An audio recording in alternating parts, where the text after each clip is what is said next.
Hey guys, welcome to Nerdarchy for Nerds by Nerds. I'm Ted, and today I'm hanging out with Dave. And today we're going to do a Game Master's tips about player communication.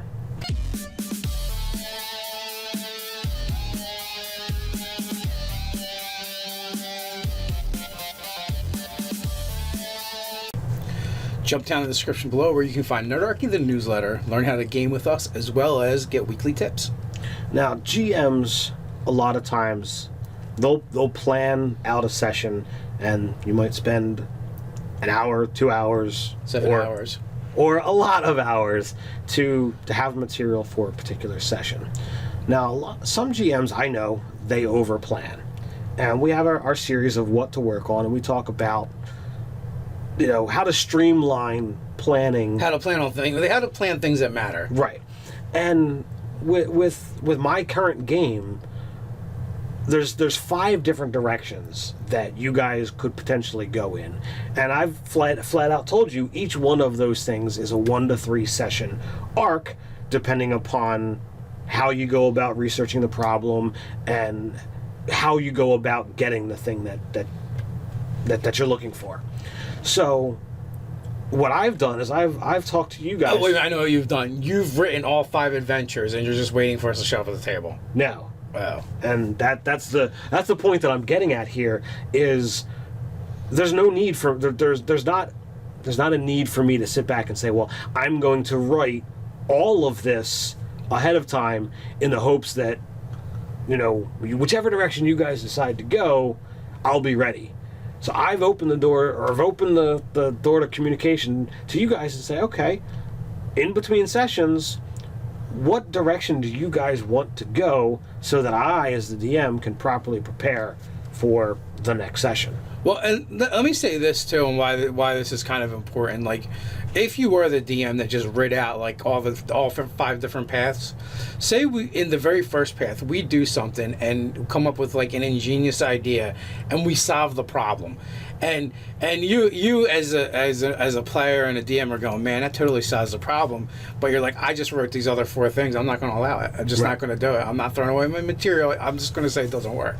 Yeah, which there's nothing cool about that whatsoever. I agree. And this is a trap that we can fall into pretty easily as GMs, and by not doing the work you don't need yet, it helps avoid that pitfall. It helps you not be vested in this story that you want to tell that the players don't know about, and it lets things unfold at the table, and it lets everyone tell the story instead of us just going through what the GM already wrote. Yeah. And I've learned this as a GM, that the things that go against the game master's plan, the things that happen as a fluke, are going to be and are much more memorable than that boss fight that lasts the extra round or 3, or the extra session we had to go to do those last couple of requirements. Yeah, I know there's a bunch of MMO players out there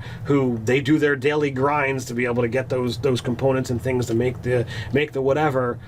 Well, what if you did something as a fluke and poof, that thing that you wanted just falls out of the sky, or you've got it. Well, do you still need to do your grinds if you already got the thing?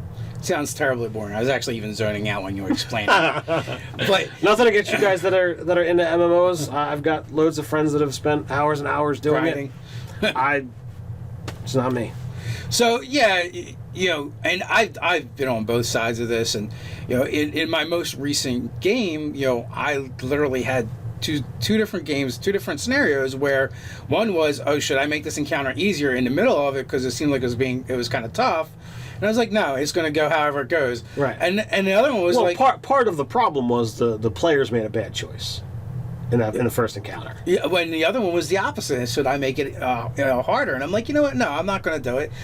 They happen to save all their resources and use them well, and I'm going to reward them for it. Mm-hmm. And and they're just like blown away because things are exploding all over the place, and I wasn't quite expecting it, and neither were they. So yeah, and it makes for memorable moments. So. As a GM, though, to to go back to the actual topic at hand, of communicating with your players. Like I had a session where it really was like the players could go in any direction. I didn't know what they were going to do, and I could have easily done like you just said and contacted the players and said. And say, what are you guys going to do? What are you planning so I can have the material ready for that thing? In this instance, I didn't. I just ran a session where, like, I kind of laid it all out in the session, and then you guys kind of explored the town and the world. We had a smaller session, and you got the information that you needed to be able to move the storyline along. And we had RP to kind of figure things out, to do a little bit of maintenance, if you would. So small player goals. So really, like it's addressing the same problem in two different ways. One is out of game where you just discuss it with the players and be like, all right, I just want to have what you need ready so we can game, and we do the thing, or where I did it in game. And the players had to interact with like 3 or 4 different NPCs in that session to come up with the ideas, and then it had the extra added benefit of they were able to collaborate with each other and discuss what they wanted to do. Now, neither one is right or wrong or better. I will say one requires a lot more improv on the GM's part because you just really don't know what your players are going to do. Right. So if you're not prepared for that, doing the other thing of contacting them, however you guys communicate, whether it's text messages, phones, Facebook, smoke signals, whatever, do that. Get everyone on board and be like, all right, what are you guys doing? What do you want to do? How are you going to figure this out? I mean, I think in Ted's game we're still flip flopping back and forth. I don't know if we've ever really decided. Yeah, I have a Facebook group message where I put it out there. Okay, guys, here's the 5 different paths that you can potentially go down. What do you want to do? I think 3 suggestions have been thrown out. There's 3. There's out of the 6-7 players.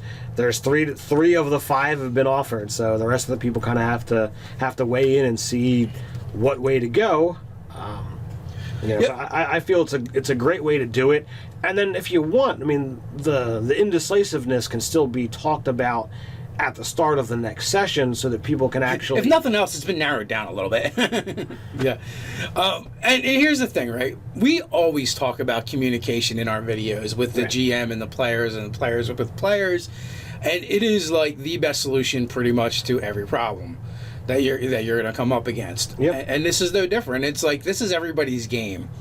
So, there's nothing wrong with the GM putting the onus on the players to go, hey, help me out. What should I prepare for? Right, and the great part about that exact question is it really makes the players feel like, oh, this is my decision. The DM's still going to come up with the story. The DM's still going to do the work.